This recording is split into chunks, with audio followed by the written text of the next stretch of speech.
Less AIDS, but a equally dickish friend going on. Dueling Decades. All right, Mancrush, well, you picked up a point in that round. You tie up this game, but more importantly, you take control of the board. What category are we going with next, man? Oh man. Let's go hot products for round 3. Maybe or maybe not. All right. So let's go August 1st, 1994. There's a bit to unpack with this one, so I'm not going to be coy. We're going to look at a comic book that was released on August 1st, 1994. In that particular comic book, The Incredible Hulk, issue number 420. What do you think that they tackle on The Incredible Hulk, issue number 420? I know what I hope they tackle in issue number 420 of The Incredible Hulk, but what do you think it is? Please tell me I'm right, that it has something to do with The Incredible Hulk rolling up a big green fatty. No, you're wrong. It's not weed. It's AIDS. You were way off. Oh, Wow. Fucking way off. Fuck you. But in all seriousness, What a misdirect. This is one of those issues where you can appreciate comics for like having the depth to bring real world problems into one of their own issues and just deliver a side of humanity that you wouldn't normally see otherwise. Now, this was done in 1994, which is a few years after the whole Ryan White situation. But I mean, the storyline, it definitely plays into this issue. Do you guys remember this? If you don't recall, like Ryan White was a teenager. He was living with AIDS. He got it through blood transfusion. I think it was around like 85 or 86. And the doctors told him it was safe for him to go back to school. He wasn't going to transmit it to anybody else. But all the people in his hometown, like they really didn't know much about AIDS at the time, and they boycotted him going back to school. And then he went through like a long legal battle, and he eventually goes back to school. He's eventually, I don't think he graduated. I think he ended up dying right before his graduation in 1990. Very dark. Yeah, it is very dark. But this issue, it begins with the Incredible Hulk's friend Jim Wilson outside of school during that exact same type of protest. So this is basically like a strip from the headlines. They waited a couple of years and they put this one together. Long story short, Jim Wilson, I was just talking about, is a friend of the Hulk's. He's dying of AIDS. And Bruce Banner, he finds out and he's left with a gigantic moral dilemma because Bruce has figured it out that he could save Jim by transfusing his Hulk blood into Jim. However, the last time that Bruce did this for somebody, he gave a blood transfusion to his cousin Jennifer, and she became She-Hulk. So Bruce is torn between creating another monster where he doesn't know if he's going to be good or bad, or watching his friend just succumb to AIDS and die. So what does Hulk do, Mark? He gets high.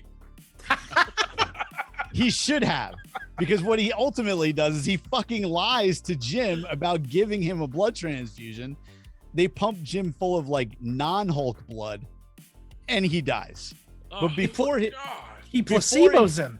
he did, he really did. But before he died, like Jim figures it all out, that it's a ruse and he's okay with it. He knows that, it was a big decision, but thinking about this, like what the fuck?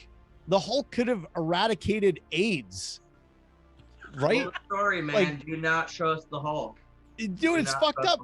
A total dick move, in my opinion. Plus, I'm pretty sure that Jim Wilson, who was in a lot of Hulk issues as his friend, like early 80s, late 70s, is related to Falcon. So how's that gonna go when he goes back to the Avengers like fucking building and shit? Sorry, dude, about your cousin. Could have saved him, but I decided not to. Yeah, that's gonna be a little awkward. Fucking dick. And then to keep this one really down, there was a side story that's a little less important, but there was another guy who has HIV and he parks his car on train tracks and he's talking to Betty Banner, Bruce's wife, and she's trying to talk him out of it. And he tells her he's parked on the train tracks. And she said, okay, if that's what you're going to do, but before, the train hits you, at least tell me the name of your girlfriend so I can let her know that she might be positive also. And the train hits him before he tells her and he dies. So they never complete that. But it's The Incredible Hulk, issue number 420. Great read. Seriously, it's a classic. Wizard Magazine, they do all this comic stuff. They listed this issue as number 26 of the 100 best single issue comics that have been released since you've been born. So you got that. Okay. But it's August 1st, 1994. And I hope Mitch has a good drink there. What is that? Oh, I'm drinking lemon water. Oh, come on. That's just I thought it was going to be something really good. Tonic. yeah. Bombay Sapphire. Got to take care of the instrument. You're definitely not getting the point. Uh, Yeah, I'm trying to talk you into it. My version would have been so much better, man. All right, Joe Findlay, what did you bring for the hot products round? Well, as luck would have it, I also brought a comic book, less AIDS, but an equally dickish friend going on. The August 1974 issue of Amazing Spider-Man, number 135. It marks the second ever full appearance of the Punisher, the first appearance being in Amazing Spider-Man 129. He didn't get his own comic for about another month or so, I think it was.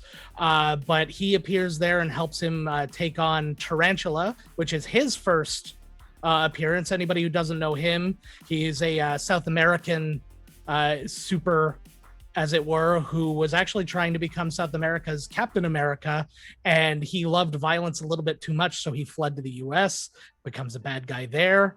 And that's not the biggest part of this whole issue, though. That's something that happened throughout the issue, but the biggest thing that happened is Harry Osborn, Peter's dear friend, who has already covered up for the death of his father when he found out that he was the Green Goblin and Spider-Man killed him, discovers Peter Parker's Spider-Man suit in his house and realizes that Peter is Spider-Man, the man who killed his father.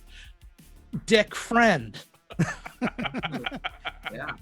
So So the issue ends with Harry Osborn going to the place where his father died, locating the Green Goblin's big flying device, vowing to get revenge on Peter. So it rebirths a new bad guy, one of the biggest in the Spider-Man lore. It's a huge kind of discovery, one of the first of its kind for Spider-Man anyways. And according to GoCollect.com, a copy graded at 9.8 is currently worth $3,000. So it is a hefty one for the comic book world. So yeah, I give you Amazing Spider-Man number 135. Well, if you want to pick up my copy, it's on eBay for $10. So anybody can go buy that. All right, guys. Well, you know, I did not bring a comic book this week, so sorry to disappoint, but we got a band here, so I thought we'd go pick up some concert tickets for our hot product this week. So in an article in the New York Times dated August 7th, 1984, it reads, with all the excitement swirling around about the Jacksons had just finished this huge concert in New York City. Let us not forget about Bruce Springsteen. He did have a #1 album this summer after all, with Born in the USA. And he's playing to more ticket buyers in the New York area than the Jacksons or anyone else had ever done in a single engagement. 202,000 of them to be exact, in 10 long since sold out concerts at the Brendan Byrne Arena in the Meadowlands of his native New Jersey. The first of those concerts was Sunday night, and they continue in pairs with rest days in between through August 20th. Now, it was from these shows that the live album Brendan Byrne Arena, New Jersey, 1984 was recorded. That was recorded on August 5th, 1984. The final show of that run was actually dubbed The Last Great Show. That show featured the Miami Horns on 10th Avenue Freeze Out and Drift Away, and also featured another surprise guest, little Steven Van Zandt, Springsteen's former guitarist and his closest confidant. This was actually his first appearance with the E Street Band since his departure from the band a year earlier. So I give you the hottest ticket in town, Bruce Springsteen and the E Street Band, live in concert, August of 1984. I missed the Brendan Byrne Izod Center. Yeah, I saw Iron Maiden there. I saw Pearl Jam there. It's a great place. Wow. Maiden. Now it's a shithole, but it was a great place. All right, let's kick it down to Mitch and Cody from Moon Fever for the verdict on the hot products round. I'm going with the boy Matt here. Yeah, we're giving Bruce. Done deal. Gotta give it to Bruce. All Yeah. right. All right. You guys ever see Bruce in concert? Is that why you picked it?